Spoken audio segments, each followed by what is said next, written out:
თბილისში ჟენევის საერთაშორისო მოლაპარაკებების 63-მე რაუნდის მოსამზადებელი შეხვედრა გაიმართა მოლაპარაკებების თანათავმჯდომარეებთან ევროკავშირიდან, გაეროდან და EUTO-დან.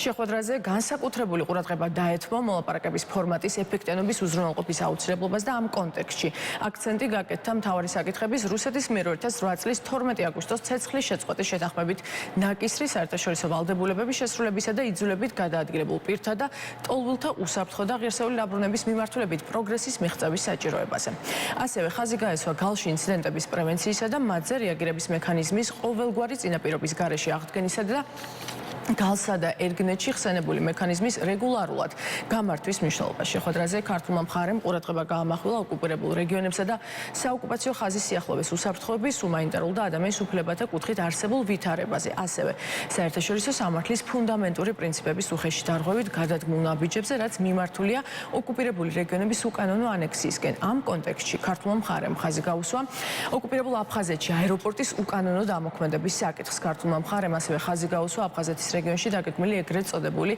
საპრეზიდენტო არჩევნების უკანონობას, რაც წარმოადგენს საქართველოს სუვერენიტეტისა და ტერიტორიული მთლიანობის მორიგ უხეშ დარღვევას. ჟენევის საერთაშორისო მოლაპარაკებების 63-მე რაუნდის გამართვა იგეგმება 2025 წლის 4 მარტს.